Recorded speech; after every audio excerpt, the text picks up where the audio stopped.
Nous vous saluons dans le nom précieux du Seigneur Jésus-Christ.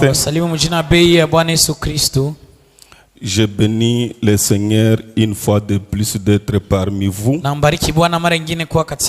Ça fait longtemps, à peu près 8 ou 9 mois, que je n'ai pas été ici. C'était dans son plan. Et aujourd'hui, il vient de permettre que nous nous voyions. À lui seul soit la gloire à jamais.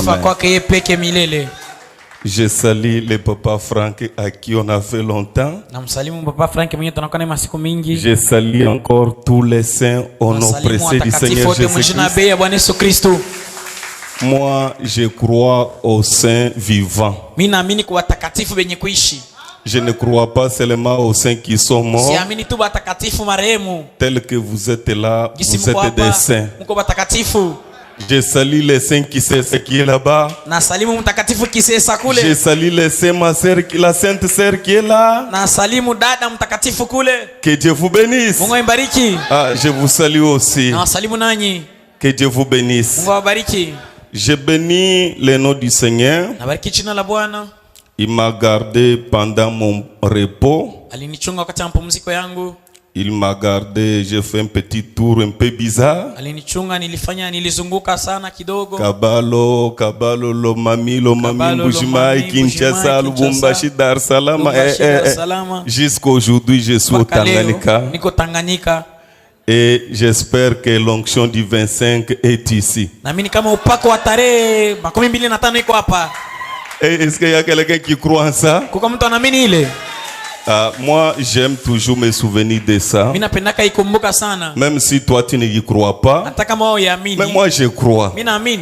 Alors que Dieu vous bénisse. Si on peut se tenir debout, ça peut nous être bénéfique. Amen. Amen. Ouvrons nos Bibles. Et nous voulons prendre une portion de l'Écriture. Que Dieu nous accorde la compréhension.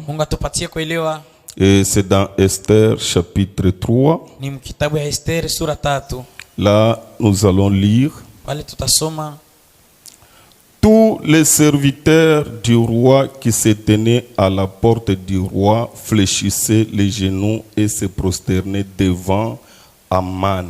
Watumishi wote wa mfalme walikuwa mbele ya mlango wa mfalme, walikuwa kisujudu mbele ya Amani. Car tel était l'ordre du roi à son égard. Sababu njo ilikuwa amri ya mfalme mbele ya Amani. Mais Mardoché ne fléchit point les genoux et ne se prosterna point. Mardokai hakusujudu wala hakupikaka magoti siku hata moja. Et les serviteurs du roi qui se tenaient à la porte du roi dirent à Mardoché. Na watumishi wa mfalme walikuwa mbele ya mlango wa mfalme, wakamwambia Mardokai. Retenez bien les serviteurs du roi. Mkamate mzuri watumishi wa mfalme. Pourquoi transgresses-tu l'ordre du roi? Jua nini unavunja amrisho ya mfalme? Comme il ne lui répétait chaque jour et qui ne les écoutait pas. Ils en firent rapport à Naman pour voir si Mardoché persistait dans sa résolution, car il leur avait dit qu'il était juif.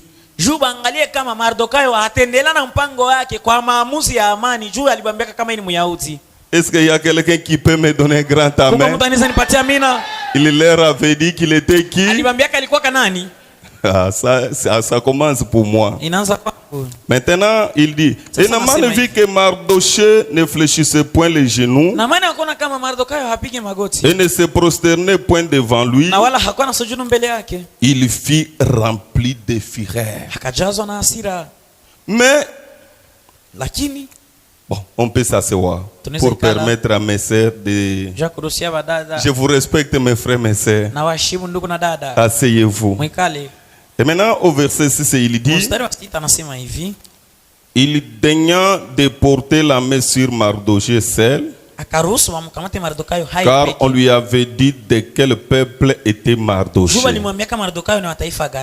Il voulut détruire les peuples de Mardoché aangamize taifa ya kwabo tous Mardokai. les Juifs qui se trouvaient dans tout le royaume d'Assyrie. Make Wayahudi wote walikuwa mfalme wa Asuria. Que Dieu vous bénisse. Mungu abariki. Je vais prier. Nitaomba. Seigneur Jésus, je ne suis pas venu ici en spectacle. Je suis venu te représenter. Prends les petits dons que tu m'as donnés. Ouin-les. Résous les problèmes de nos cœurs. Donne solution à nos âmes qui ont besoin de toi. Et viens au rendez-vous comme roi et prince de paix. Et donne victoire à tous ceux que nous sommes, Père. Je demande ton onction sur l'interprète, l'onction sur moi-même, l'onction sur chaque oreille qui écoutera ces choses. Que ta présence puisse prédominer cet auditoire et que tu sors vainqueur pour ta gloire au nom puissant du Seigneur Jésus-Christ. Amen. Amen. J'ai pensé en lisant ces écritures introduire un petit thème. Peut-être qu'on va bien parler le dimanche par la grâce de Dieu. Mon petit thème est intitulé Tu es un libérateur, le sais-tu? Je ne sais pas s'il y a un libérateur ici. Je vais parler aux libérateurs. Leur poser une petite question. Tel que tu es là. Tu es un libérateur. Le sais-tu? Si tu le sais, que Dieu te bénisse. Si tu ne le sais pas, Dieu va t'aider à comprendre que tu es un libérateur. Amen. L'histoire est bonne. Ici c'est Mardoché. Qui est Mardoché? Mardoché était le gardien. Et ce gardien-là, c'est lui qui était l'oncle d'Esther. Et qui est Esther? Une étoile. Parce que le nom même Esther signifie étoile. Alors là, vous allez m'excuser puisque je ne vais pas entrer dans les domaines de ça. Mais comme c'est la prière, je vais juste donner quelque chose qui nous permettra de prier. Maintenant, nous voyons Mardoché là. On élève Naman. Et l'ordre sort du roi pour que tout un chacun qui est dans du roi s'agenouille devant Naman. Alors Mardoché seul sort opposant à l'ordre du roi. Et qu'est-ce qui faisait son opposition? Il connaissait qui il était. Et Branham dit que la plus grande malédiction, c'est quand un homme ne reconnaît pas sa position en Christ. Si ce soir tu peux au moins reconnaître qui tu es. Tu ne peux pas t'agenouiller devant n'importe qui, malgré l'ordre de l'enfer. Ce soir, je vais t'amener à être têtu devant ton chef qui te domine. Mardoché dit, je suis un juif. Salut ton frère, dis-lui que je suis un juif. Mon frère, je suis un juif. Malgré l'état d'être, je suis encore gardien. La pauvreté ne diminuera jamais ma position. Même si Dieu t'élève, laisse-moi te dire que je suis un juif. Même si tu es béni ce soir, laisse-moi te dire que je suis un juif. Est-ce qu'il y a des juifs ici? Amen. Est-ce qu'il y a des juifs ici? Amen. Malgré la possibilité que Rome aura, je n'adorerai jamais la bête. je peux anticiper la matière. Hein? Je suis un juif, non? Écoutez. Les juifs là, ils ne pouvaient même pas entrer dans les salons du roi. Il était gardien. Il va loger un Esther, une étoile.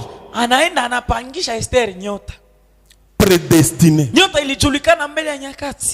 Et cet Esther-là, dans sa pensée, il ne pouvait même pas rêver qu'il deviendrait un jour la reine d'un roi. Même dans ses prières, il ne pouvait même pas orienter ses prières pour dire Seigneur, élève-moi pour que je sois la reine. C'est là la fille qui était en fuite et qui était logée par un gardien. Le rang le plus bas, c'est là que sortira toute un reine. Je ne sais pas s'il y a des juifs ici. Tu es un libérateur, laissez-tu. Malgré votre état, crois dans ce que tu es.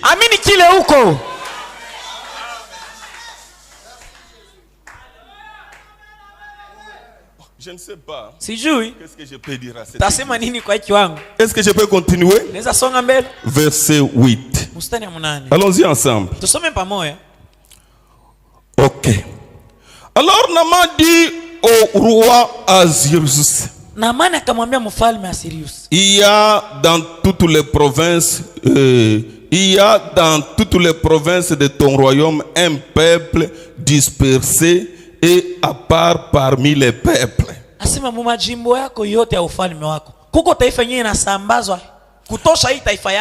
Ayant des lois différentes de celles de tous les peuples. Laisse-moi te dire que nous sommes un peuple à part. Ayant des lois différentes de tous ceux qui sont au Congo. Est-ce qu'il y a un juif qui peut me donner un grand amen? Tout le monde adore. Mais ces gens-là, ils sont un petit peuple ayant des lois différentes de toutes les religions. Laisse-moi le dire au nom de Jésus-Christ. S'il y a un prédicateur du message qui prêche ce message sans condamner les péchés, c'est rétrograde. Nous avons des lois différentes de tout. Partout on vous laissera boire et être diacre. Pas ici. Partout on vous laissera vous promener en culotte. Pas ici. Partout on vous laissera poursuivre les femmes au Facebook. Pas ici. Quand je parle là, quelqu'un qui est dans ce monde-là comprend. Une fille de Dieu, on ne peut pas les poursuivre. Branham me dit que c'est moche. Tu conclus un vœu du mariage sans l'avis de ton pasteur. Et le pasteur vient comme un papier collé. Voilà comment tu commences dans la malédiction. Même si on dit on vous a béni, tu n'es pas béni, tu es un menteur. Toutes les religions n'ont pas de conditions. Nous sommes un peuple à part, avec des lois à part. Qu'un juif me donne un grand amen. Naona dada yangu ananitasikia kumacho. Uniache sina na wewe maneno.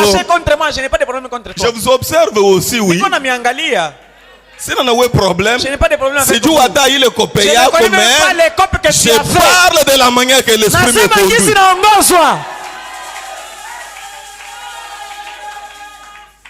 Est-ce que vous êtes prêts? C'est la plainte de qui? De Naaman. Kunaonekana ba master moya hapa. Si tunasema tu adorer bête, bo banafanya nini? Il y a quelques gars qui ne veulent pas adorer la bête. Ils ont des lois pas. Bon, je dois lutter. Que Dieu m'aide. Que Dieu m'aide. Il n'est pas dans l'intérêt du roi de les laisser en repos. Si le roi le trouve bon qu'on écrivit l'ordre de les faire périr, je pèserai 10 000 talents d'argent entre les mains des fonctionnaires pour qu'on les apporte dans les trésors du roi. Quand le roi entendit coupe argent, le roi onta son anneau dans la main, le remit à Naman, etc. Continuez vous-même pour que nous puissions avoir l'image et aller là où nous cherchons. Maintenant, ce qui est de ma préoccupation, on décide de tuer tous les juifs qui n'étaient pas fléchis les genoux devant Naman. Et Naman apprend la chose. Il dit à Esther, qui était déjà dans le palais du roi, il lui dit, Esther, il y a un problème. Le problème qui est ici, Naman a remis l'argent pour qu'on tue. Est-ce qu'il y a quelqu'un qui me saisit bien? Il a remis l'argent pour qu'on fasse quoi? Pour qu'on nous tue. Maintenant, Mardoché lui raconta tout ce qui lui était arrivé.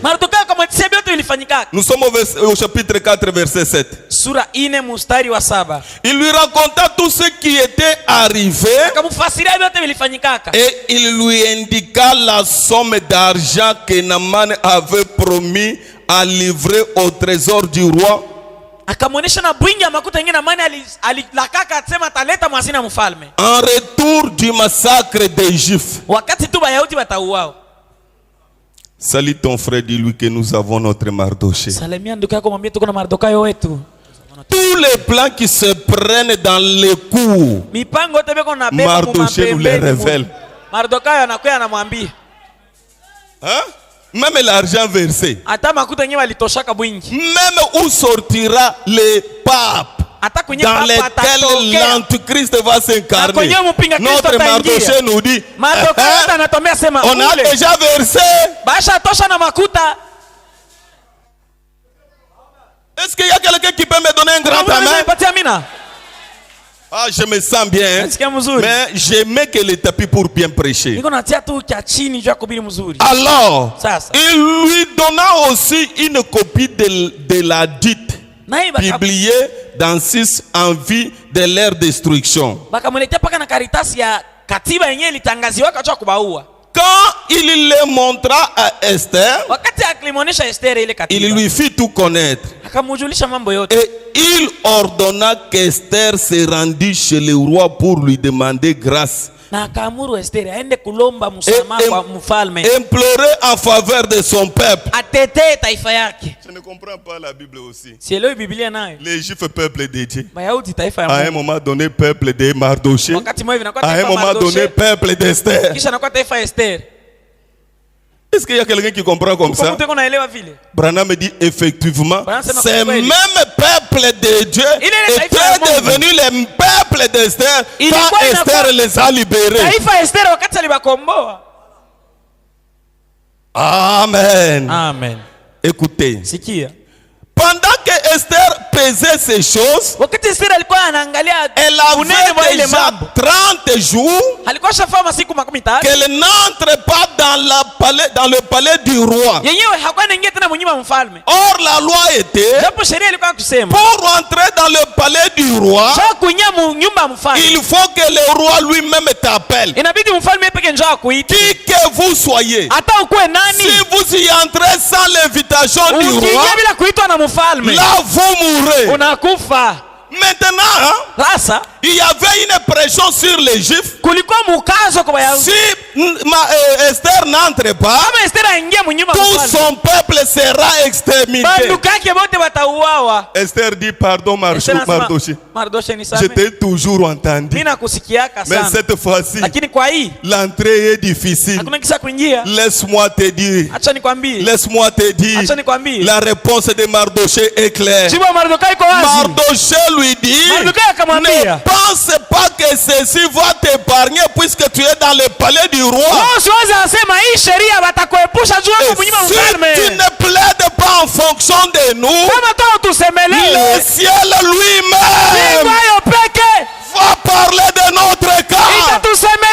Je me sens béni maintenant. Même si toi qui as le Saint-Esprit, tu ne pries pas, Dieu par sa grâce interviendra, mon frère.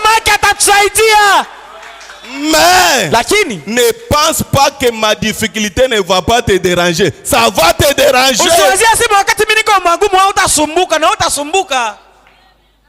Tu es un libérateur. Ma soeur, tu es un libérateur. Mon frère, tu es un libérateur. Entre dans la présence du roi. Parle-lui de notre situation. Dis-lui ce qui ne marche pas. Est-ce qu'il y a un juif qui peut me donner un grand amen? Oh Jésus, tu es bon. Je veux parler de choses très profondes. Qui est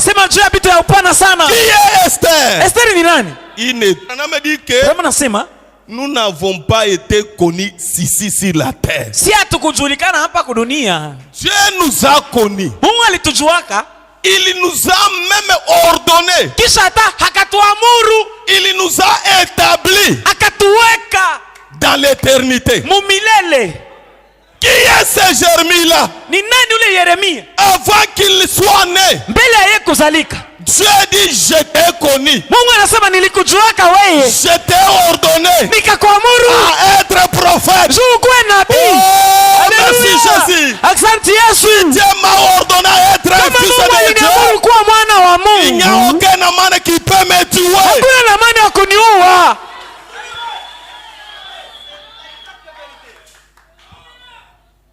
Esther doit bouger maintenant. Salut ton frère, dis-lui que je suis une étoile. Je suis une étoile, mon frère. Malgré mon état actuel, je suis une étoile. Tu ne connais pas ma position. Et je voudrais que chacun de nous occupe sa position.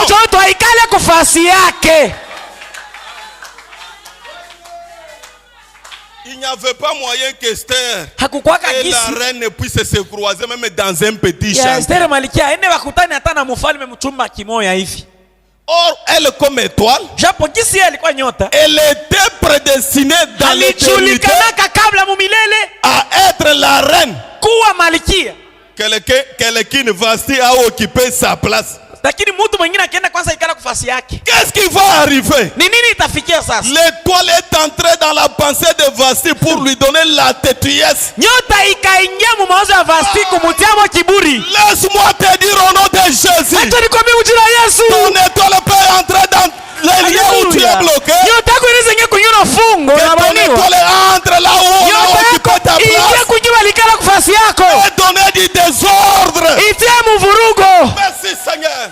Amen. Branham dit, l'homme qui gagne les bénédictions, ce n'est pas ses corps, c'est ton âme. Ton âme est là. Si elle est bloquée par des oiseaux de nuit, elle prend aussi forme d'un oiseau. L'âme est multiforme. Elle peut prendre la forme d'un lion. Est-ce que j'ai déjà fait ici? Vous allez me tolérer, moi je suis un prédicateur. Amen. Amen. C'est pourquoi moi je ne crois pas que quand Dieu rachète mon âme, je dois rester tel que j'étais. S'il rachète mon âme, c'est pour que je sois libérateur.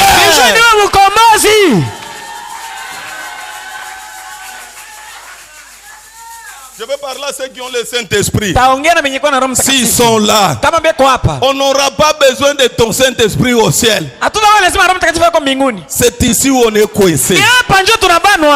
Il y a un complot qui se fait sur nos vies. Toi, tu as déjà le Saint-Esprit. Qu'est-ce que la reine Esther a fait? Elle dit, ah, Mardoché, la chose est difficile. Je vais vous donner le secret de la libération. Le premier de tout réside dans les gènes. Tu ne peux pas libérer un peuple par mathématiques. Je veux parler à mes jeunes sœurs, à mes jeunes frères qui pensent que la vie peut être gagnée sans sacrifice. Jamais, ne vous détrompez pas. Branham me dit que on ne peut pas réaliser de grandes choses sans un absolu. Pour que Esther entre et qu'il gagne la permission de son peuple, il dit à Mardoché, prie. Jeûner pendant combien de jours? Maintenant toi tu jeûnes pour ton mari qui n'a pas d'emploi pour combien de? Tu gênes pour ton papa là qui a manqué quoi manger pour combien de jours? Venez ici pour que le pasteur Amos se dise recevez. Branham me dit tu as une portion de ta délivrance. Le pasteur a une portion de ta délivrance. Les deux portions se croisent, le miracle se pointe. Branham dit qu'on ne peut pas délivrer un fainéant.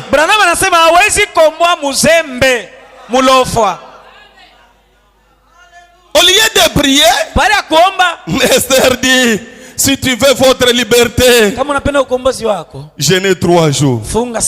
Et chez moi, même les bêtes. Si tu veux libérer ta maison, si tu veux libérer la vie de ton mari, si tu veux libérer la vie de ta famille, le secret réside au genou. Et on doit gêner toute la maison. Il y a des complots sur toi. Au lieu de prier, il y a tant de... Je vais vous annoncer, quand j'ai prié, Dieu m'a parlé qu'il y a tant de complots qu'il faut démolir. Mais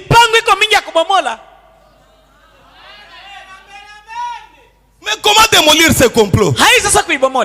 Il y a l'interdiction. Vous entrez, on vous tue.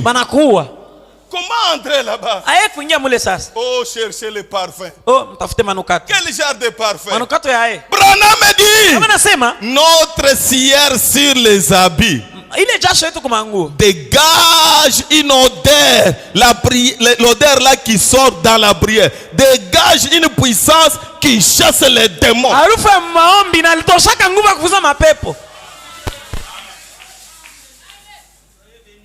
Quand tu ne pries pas, que tu ne suis pas, qu'un démon ne te fuira. Ah, Seigneur Jésus, fais-moi grâce. Je crois. Même si tu disais ça, Dieu veut te voir à genoux. Tu es toi-même un libérateur. Et ce qui fait que nous ne libérons plus nos vies, c'est les démons. Où est entré les démons? Regardez les temps que vous chattez et les temps que vous priez.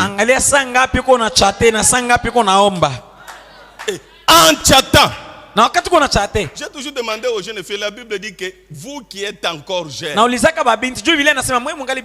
peut vous utiliser beaucoup. Maintenant, aujourd'hui, les jeunes, les téléphones les utilisent beaucoup. Au lieu même de nous donner les songes, avons-nous trouvé combien de songes chez les sœurs, chez les jeunes? Même si vous entrez ici, comment? Je te dis vraiment ça. C'est celui qui va t'aimer qui te verra. Même si tu mettais quel style. Celui qui te verra, c'est celui qui t'aime. Si c'est Jésus-Christ. D'ailleurs, je vais mettre mon habit, ils vont sentir. Tu vas te sentir toi seul. La personne la plus importante ici, c'est le Seigneur Jésus-Christ. S'il n'est pas là, même tous mes vestes ici, c'est vide. Amen. Amen. Le secret réside au genou. Pour libérer ta famille. Dans tous ces complots qu'il traverse. Pour libérer cette église. Dans tous ces complots qu'il traverse. La généalogie. Tu n'as pas un travail. Au lieu de prier, toi tu te mets rencontrer partout. Frère, je n'ai pas le travail. Qu'est-ce que le frère va faire? Oh, il est devenu méchant. Je ne sais pas comment le pasteur Baudouin. Lui, il est gentil. Moi aussi, je suis gentil. Si je n'étais pas gentil, je n'allais pas voir l'église. Mais je dois vous dire les vérités en face. Aujourd'hui, Dieu m'a chargé de vous dire les choses difficiles.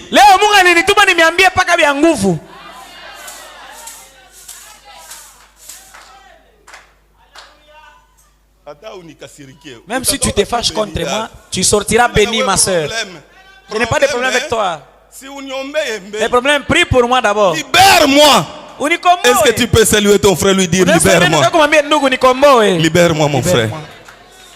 Hein? Je suis dans une réunion de libérateurs, mais je sors avec des soucis. Mais ce soir, s'il y a un libérateur ici, qu'il te libère.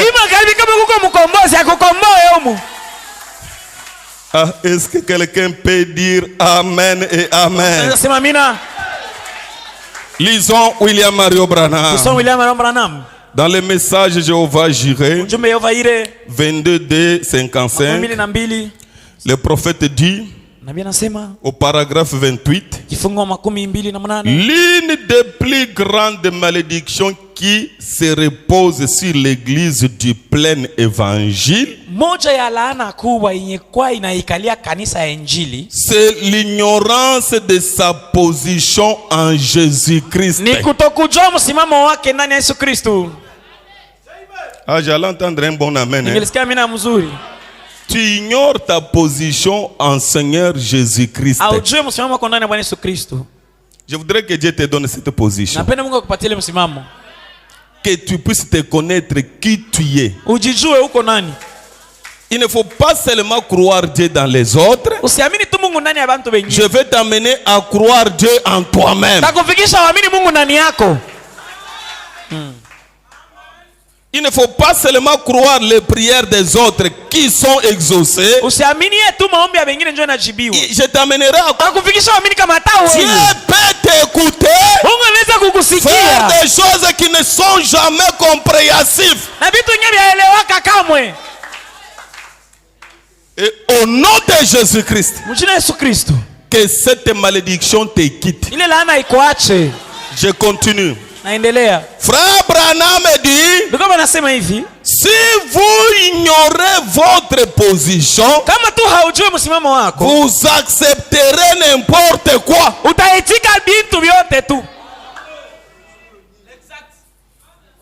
Il faut croire qui tu es. Agenouille-toi devant moi. Même si je dors enfamé, je ne peux pas m'agenouiller devant les démons. Je suis un juif.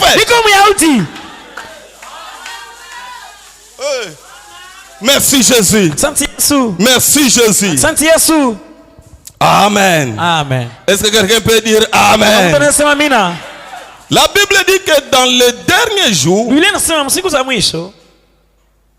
Satan ronde comme un lion rougissant. Iko anazunguruka kama simba ngoromavyo. Êtes-vous prêt à recevoir ça? Mko tayari kupokea hii? Est-ce que vous êtes prêt à recevoir ça? Mko tayari kupokea hii? C'est dans le message le début et la fin de la dispensation de la grâce et des gentils. Kwa mataifa. Au paragraphe 120. Kifungo 112. Satan ronde comme un lion rougissant. Shetani iko anazunguruka kama simba ngoromavyo. Et chacun de nous na kila mmoja wetu a un démon qui le combat. Iko na pepo mchafu mwenye kumpikanisha. Même moi ici. Hata mimi. Papa Perere, libère-moi. Unikomboe. Je suis dans une assemblée de libérateurs. Niko mkutano wa kombozi tu. Et chacun de nous na kila mmoja wetu a un démon qui le combat. Iko na pepo mwenye kumpiganisha. Branham me dit, écoutez, il rassemble tous ses ennemis. Les démons là ne viendra pas seul. Il va rassembler tous ses ennemis.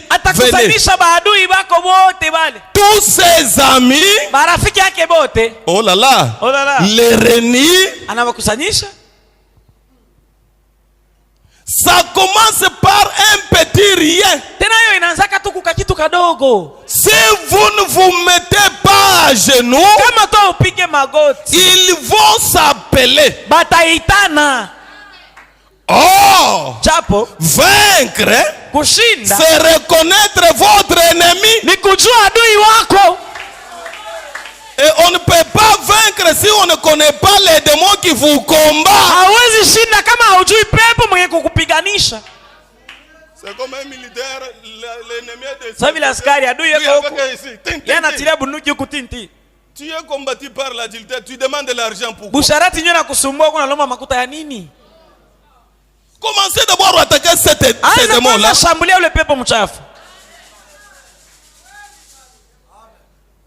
Amen. Amen. Branham dit, les réunis et aboutit sous une grande tête. La marque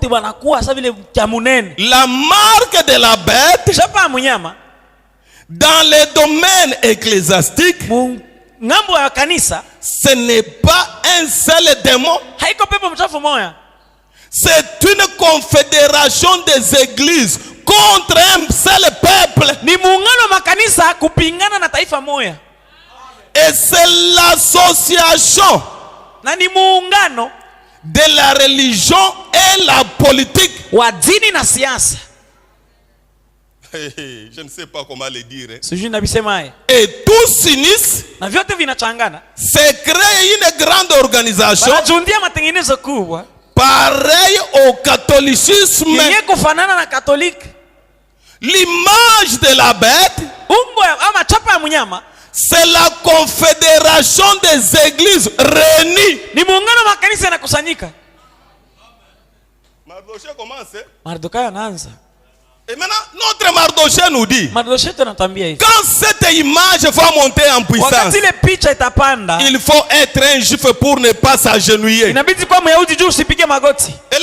dit, ceux qui ne vont pas adorer la bête, ce sont ceux dont les noms sont écrits dans le livre de vie avant la fondation du monde. Si ton nom n'est pas là, ils viendront avec tous les astuces.